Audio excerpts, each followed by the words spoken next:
With 5G networks still being deployed around the world and many areas of the globe still using 4G and even 3G networks, it seems a bit early to throw around the term 6G. After all, what use do we have for 6G networks when relatively few people can even use a 5G network? That said, technology always pushes forward and standards take a long time to mature, so we've always been on a path to a 6G world. If anything, the idea of 6G this early in the development of 5G simply indicates how quickly this technology moves forward. We've managed to go from 1G to 5G in such a relatively short amount of time, so 6G is just the natural progression towards faster and better wireless connectivity. Although 6G would make sense as the successor to 5G, it may actually never be called 6G. If not something like 5G Enhanced or 5G Advanced, we might one day stop with all the numbers and names and just say that we're connected. Ultimately, whether it's with 6G, 7G or another G, we'll have such incredibly fast speeds that no progress bars or wait times will be required for any normal amount of data, at least at today's standards. Everything will just be available instantly, and we won't need to keep making new terms to describe it.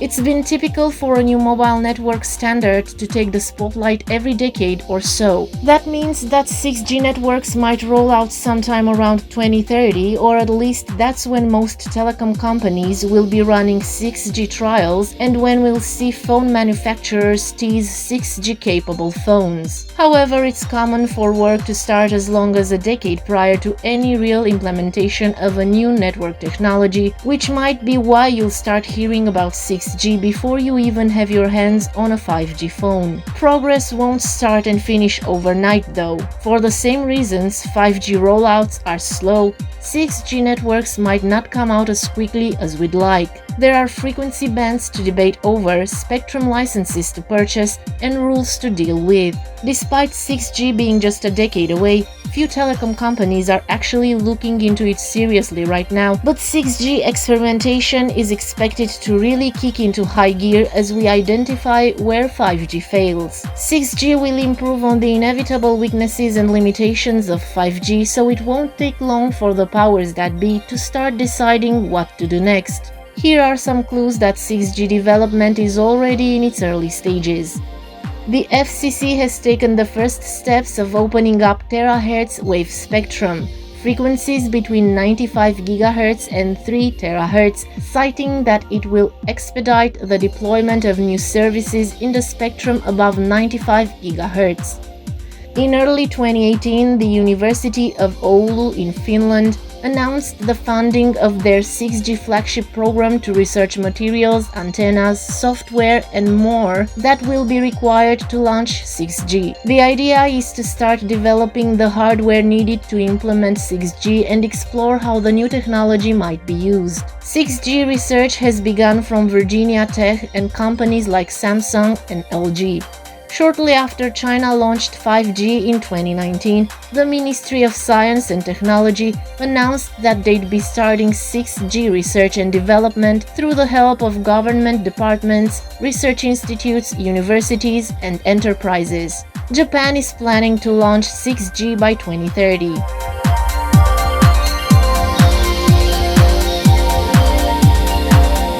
Anything that you use a network connection for right now will be greatly improved on a 6G network. Literally every single improvement that 5G brings will manifest as an even better, enhanced version on a 6G network. We're already destined to have more powerful VR and AR systems with 5G, plus interconnected smart cities and farms, AI at our fingertips, intelligent robotics working in factories, car-to-car communication, and more. 6G will continue to support all of those areas while also providing even more bandwidth that will ultimately expand innovation even further, maybe even into fields that we haven't tapped into yet or even considered. For example, Marcus Weldon of Nokia Bell Labs says that 6G will be a sixth sense experience for humans and machines, where biology meets AI. Much of what makes 5G so great is its low latency, but 6G networks might bring this down even further, maybe even to the point that we can safely say that there's virtually zero latency. The start time for movies, TV, and games will be limited only by how long it takes the screen to power on, and video calls can be as crystal clear as standing in front of the other person.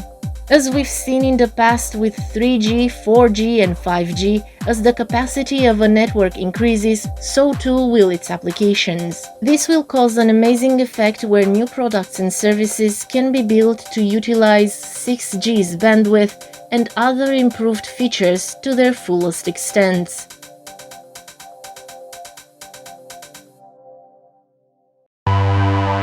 Speed and latency will be the clearest distinction between 6G and 5G. This is what separates 5G and 4G in terms of performance, so we can also expect 6G to be magnitudes of times speedier than 5G. How fast will 6G be?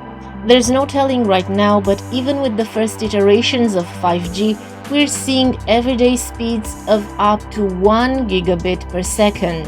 6G will absolutely top that, but how much is still in question. We might see several hundred gigabit per second speeds or even ranges in the terabytes. As for how 6G will be faster than 5G is still up in the air, but we can assume it will involve using ultra-high frequencies, millimeter waves, of the radio spectrum. 5G's bandwidth capacity lies in the fact that it uses high radio frequencies. The higher you go up the radio spectrum, the more data you can carry. 6G might eventually approach the upper limits of the radio spectrum and reach extremely high frequency levels of 300 GHz or even terahertz ranges. However, just like we're seeing now with 5G networks being extremely localized due to the inherent limits of millimeter waves, the same problem will be seen in 6G networks. For example, the range of terahertz radiation is around 10 meters, which is much too short for significant 6G coverage. Perhaps by 2030 we'll have developed new ways to amplify signals far enough to avoid building thousands of new 6G cell towers. Or maybe we'll have found better methods of transmitting huge amounts of data.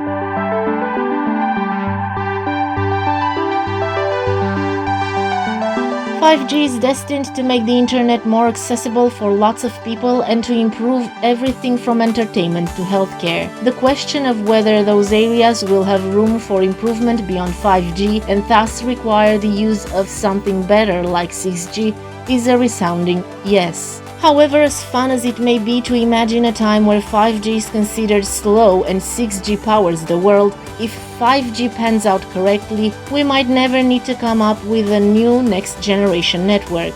The 6G concept could be avoided as long as manufacturers, regulators, and telecom companies keep improving 5G. If all of 5G's pitfalls could be addressed on a frequent basis, new products could continuously flow into the market to take advantage of the ever-changing and constantly evolving new technology.